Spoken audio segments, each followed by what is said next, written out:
आज मैं आपके लिए एक जो वीडियो लेकर आई हूँ, उस वीडियो में आपके साथ जुड़ती हूँ और ये वीडियो है उपेंद्र नाथ अश्क जी के द्वारा लिखा हुआ एक एकांकी जोक।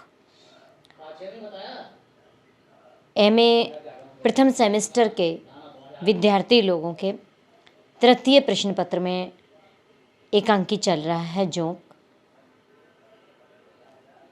जोक उपेंद्र नाथ अश्क जी का एक सामाजिक एकांकी है।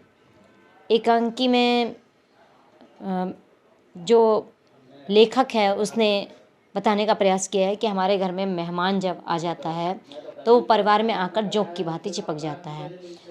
जोक का नाम इसीलिए लिया जाता है क्योंकि वो एक बार चिपकने के बाद में जल्दी छूटता नहीं है।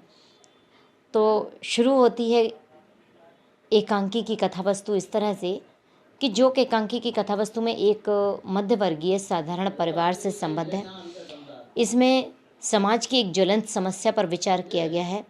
एकांकी में बिना बुलाए मेहमान, यानी जिन्हें हमने बुलाया ही नहीं, ऐसा मेहमान जब हमारे बीच में आ जाता है और आकर जाने का नाम नहीं लेता है तो एक संज्ञा दी जाती है कि जोक की भांति चिपक जाने की जो प्रवृत्ति है उसका सजीव चित्रण किया गया है। साथ ही यह भी बताया है कि कई बार हमारा शिष्टाचार हमें महंगा पड़ जाता है। हम लोग शिष्टाचारवश किसी से कह नहीं सकते कि रुको या जाओ।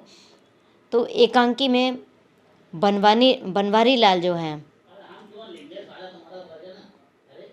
वो नाम का इसमें परिचय के आधार पर भोलानाथ के घर पर ठहर जाता है और जाने का नाम ही नहीं लेता है। भोलानाथ इस समस्या को अपने प्रिय प्रोफेसर आनंद के सामने रखते हैं। बनवारी को विदा करने का अनुरोध करते हैं। आनंद, भोलानाथ और उसकी पत्नी कमला बनवारी को विदा करने के लिए योजना बनाते हैं। कमला हिस्टीरिया का दौरा पड़ने से लिहाफ फोड़कर लेट जाती है। भोलानाथ भूख न होने का बहाना बनाकर खाना नहीं खाने तथा आनंद उपवास रखने की बात करते हैं। बनवारी पर इन बातों का कोई भी प्रभाव नहीं पड़ता है।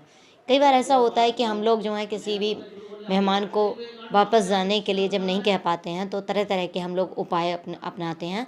तो ऐसे ही उपाय इस कहानी में, इस एकांकी की कहानी में जो है अपनाए गए हैं।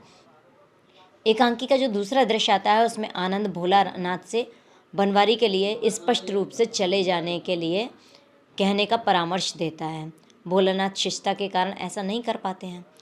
तब नई योजना के अनुसार भोलानाथ बनवारी लाल का बैग कमरे से बाहर निकालकर आनंद को कमरे में बंद कर देता है और दूसरे कमरे के दरवाजे पर ताला लगाकर चला जाता है।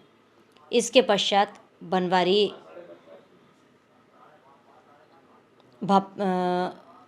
वापस लौटता है और दूसरे के कमरे के दरवाजे के आगे खाट बिछाकर सो जाता है। एकांकी के तीसरे दृश्य में प्रोफेसर आनंद रोशनदान में से बाहर निकलने का प्रयास करते हैं। इसी बीच बनवारी चोर चोर का शोर मचा देता है। कई लोग इकट्ठे हो जाते हैं, उनमें से पंजाबी व्यक्ति के भी थप्पड़ भी लगता है। बनवारी अनजान बना हुआ पुलिस में रिपोर्ट लिखाने जाता है। इसके पश्चात भोलानाथ और बनवारी आते हैं।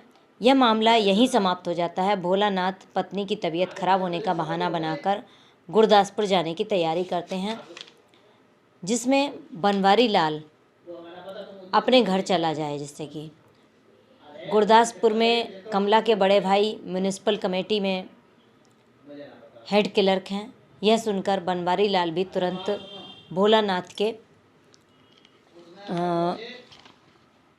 भोलानाथ के साथ यह कहकर गुरदासपुर चलने को तैयार हो जाता है कि यह आपने बहुत अच्छी खबर सुनाई, मैं स्वयं परेशान था। यही वहाँ म्यूनिसिपल कमेटी में मुझे काम है। गुरदासपुर में ऐसा मेरा कोई परिचित नहीं था। अब आप साथ होंगे तो सब कुछ सुगमता से हो जाएगा। ठहरिए, मैं बैग उठा लूँ। इस प्रकार अश्क जी ने मध्यवर्गीय परिवार के कुछ चरित्रों को लेकर एकांकी की कथावस्तु का ताना बाना बुना है। उसमें सरसता तथा प्रभाव विद्यमान है तथा उत्सुकता अंत तक बनी रहती है कि आगे आखिर क्या होगा। तो इस तरह से मध्यवर्गीय परिवार को समर्पित जोक बहुत ही सुंदर एकांकी है। इसका अगर रचना काल देखा जाए तो 1939 में इन्होंने ये लिखा था। तो इस तरह से एक नवीन कथा वस्तु के साथ में आप लोगों ने जोंक को देखा, उपेंद्रनाथ अश्क जी का बहुत ही सुंदर एकांकी। तो ये एकांकी आप लोगों के लिए कोर्स में है और इसमें से इसका जो कथानक है वो मैंने आपको बता दिया है कि इसकी कहानी क्या है। तो आशा है आप लोगों के लिए ये कामयाबी प्रदान करेगा। धन्यवाद।